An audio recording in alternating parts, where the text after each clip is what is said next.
Hi, this is Radhika. There is a song from Pardes.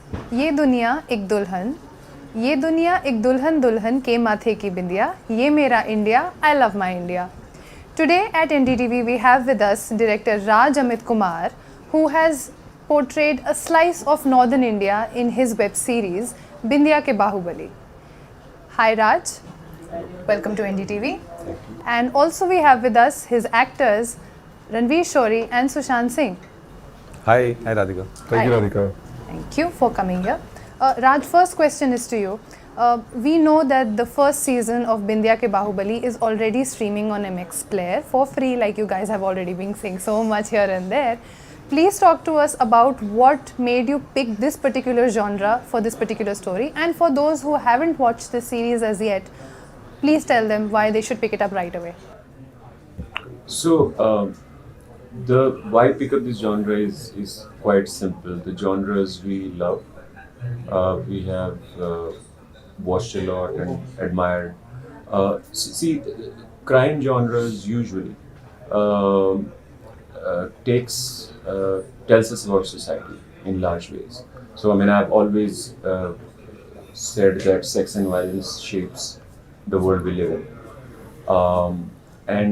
So I've grown up watching crime genres. Many of my favorite filmmakers are from the genre. So the decision was very simple. That let's make something in this genre. This also gets made quite a lot in India. So obviously there is a large audience for it. That's one of the reasons. Now, why this particular sort of making it in setting it up in North India and the way I have set it up, I wanted to touch through the genre the country we live in, right? Then having different social institutions kind of coming together in a Bahubali format. Somewhere every human have that deep thing in himself that I am a gangster, right? so I think that has been one of the motivating force to see and to kind of through different characters bring that thing out that we all want to fight against what we think is wrong. So that's pretty much it, and I think that way it will connect with every human being who kind of takes some time to get into that universe that we have created. It's a fictional universe set in Bihar, so you should immediately go and watch it. The series is a lot more entertaining than what he just sounded, but just wanted to bring that out. Yeah. Wake up. It's got violence, it's sex and like cussing and Entertainment है ना, simple बोल दो ना यार. It's entertainment. But without the dirty picture, like we know. Yeah. Not the dirty picture. Yeah, it's सारे टेढ़े characters. If that was dirty picture, this is dirty, bloody dirty picture. Bloody dirty picture. Okay, जैसे ये कह रहे हैं, ये ठीक कह रहे हैं. But जो भी है भाई, fun है, entertainment है, and I think biggest USP is the cast. खुद ही बोल दिया. और कोई बोल भी रहा ना, तो खुद ही है. Self promotion का ज़माना है दोस्त. That's true. So I just want to say I'm the best thing about it, but Second best you could say. So we are the best things. No, I think so many good actors in one series. It's a rarity. So that is one USP.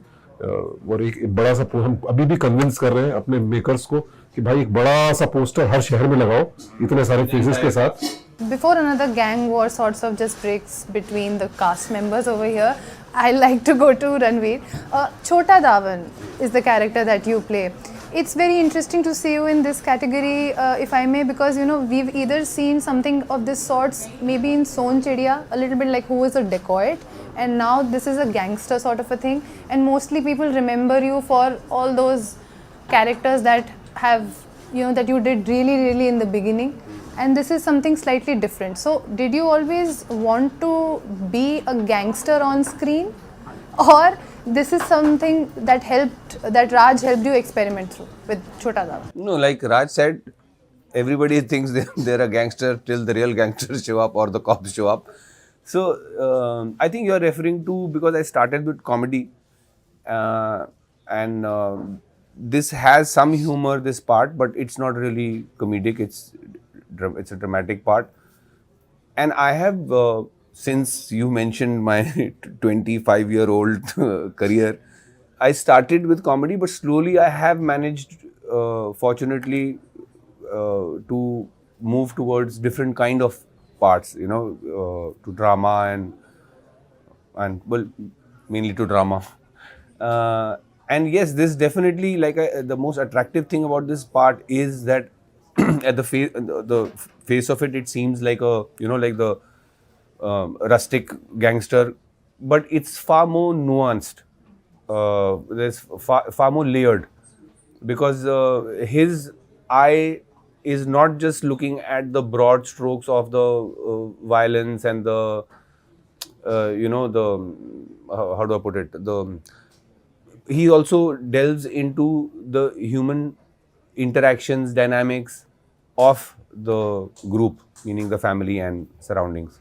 So for me, playing this part, one of the great things was that it's a very layered part. It seems like just a gangster, but it's a far more layered part. So started with the gangster roles, like we say, and now in Bindya ke Bahubali we see you as this cop, Mr. Manji, who is very mild-natured.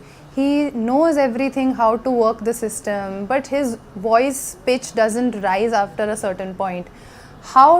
And your voice is a very, very characteristic feature of your personality. We've seen through and through your films, and even as your bit as the anchor that you've done so far. How was it managing and controlling the modulation of your voice, especially when it comes to playing such an authoritative character, that of a cop, set in a place which is full of gun-toting gangsters? I think that was a very, very conscious decision between Raj and me, because it would have been very obvious, to play it that kadak cop, who तेज बोलता है और धमकी देता है और सब गिर जाते हैं, वो बहुत obvious होता. So how to make it more interesting? And एक तो I think the most fun part of this whole series is कि सारे पागल हैं.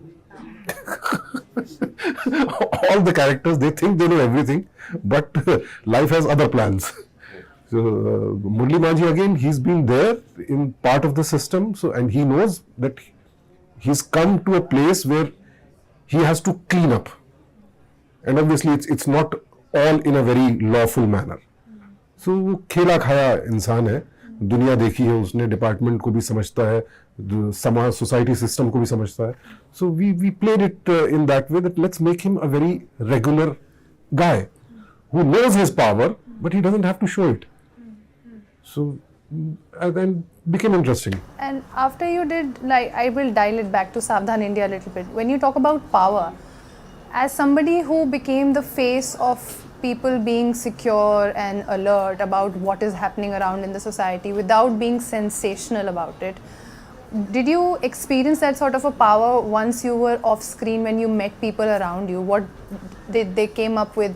That, do you understand the gravity of the reach that you had while you were on the show, or did it come up to you afterwards? Power is the last thing I would say. It was scary after a point, because see, I am just an anchor. I was just anchoring a show and giving you a message that how you can be aware, how you can fight back crime. But a lot of people are very innocent. So they start thinking that I actually had the power to solve their problems, or tell the police that take action. So they come to you with those expectations, and that is scary. It's a huge responsibility which people have thrust upon you unknowingly. How to deal with that became a big issue. So after a point, I tried my best to connect people to NGOs or to some lawyer, and I had to tell them very politely that आपको गलतफहमी हुई है, मैं इतना बड़ा आदमी नहीं हूँ कि मेरे कहने से पुलिस एक्शन ले लेगी. So that was a rather scary part, I would say. People come to you with Khosla Ka Ghosla, and then there is Mithya, and then there's also Bheja Fry. I feel we need to also talk about Dominic. Traffic signal. So after all these years, are you somebody who goes back and just has a look on the kind of characters you've done, and does Dominic stand out for you in some way? If yes, then how? No, I don't sit and dwell over my past work, I spend more time worrying where the next one is going to come from. And Dominic is special, I have to say, because that was again a very like a fabulous part. That love story between Dominic and what was Konkana's character? I forgot her name. That love story was fabulous, and I can only say I wish I would get more parts like that. That's all. I mean, it's really close. It's one of those parts which is still very close to me. And about reality, like we were talking from Savdhan India to you, I don't want to get into the whole Big Boss thing, who you like, that Please is do. going on. Everybody is. No. I want to ask this basic question because I've only heard from here and there people saying ki nahi, it's not reality. What is No. there? It's scripted. It's not scripted. It's not scripted, but they are. I mean, broadly they are able to manipulate you, right? Like if I'm controlling your food and water, and generally able to give you, that you, if you don't do this, you're going to be tied outside. You'll obviously do something in the opposite direction. So I mean, broad manipulation is obviously there. Otherwise, how will they create the entertainment? If they don't create conflicts, then what's there to watch? That's the whole show. But it's not scripted. Nobody was telling us, अब तू जाके उसको ये बोल, अब तू उससे लड़, ऐसा नहीं है. We spoke before and you said that the original name of the series was not Bindya ke Bahubali. I will not get into what it was, but what happened, why did you have to change the names, and also the casts that are being referred to inside, they sound somewhat similar to what we hear in our real life, but they are not exactly. No one can really point out that this is what it is. Like we have Dawans, we have Asage, if I'm not wrong, things like that. So how Bhamir. did you, and Bhamir, how did you go about navigating this, like, freedom of expression versus censorship, and how does a creative artist swim between these two poles? So, like the first part of your question, which is about what the title would be and how the promotions will be, how it would be seen. I think that's decision made more by the producers, right? You ultimately have a choice that you have put forward, but then the decision is made, and ultimately the title works, right? The title works in a way like we had discussed earlier. It's Bindya, India, and everybody's Bahubali. So it has that sort of massy appeal also. So that's that. Now, in terms of negotiating, like it's difficult at this time more than before ever. It has always been difficult when you want to say something straight about the society we live in. Clearly telling names of whatever you want to say about it becomes a complicated endeavor. And so when you are dealing with the producers who are gonna put money behind it, they kind of will negotiate with you that this much we can do. So there's a two very different kind of censorship I'm talking about. One censorship is state censorship, which happens through censor board, and which everybody becomes sort of obligated to, including the producers as well as the filmmakers who are making it. And then there is a second level of, you can call it sensorial, it's a financial censorship in a way. You can call it a negotiation between an artist who have gone to a producer asking to put the money, and this is the story I want to tell. So that was a negotiation in the sense that let's not have the names of the casts as their real names. You still able to create that world, still able to create that universe, and tell your story, but not having the exact things. Would I if I have a producer who will put money and say go directly with the names, I would love to have them and do that. But if that negotiation is happening and you still can tell your story and have all these amazing creators working with you on that story, then you kind of negotiate and be okay. I don't think our society is mature enough to deal with no censorship or no, I think it stems from there. If our society would manage to express their dislike, disdain without violence, we probably wouldn't have censorship.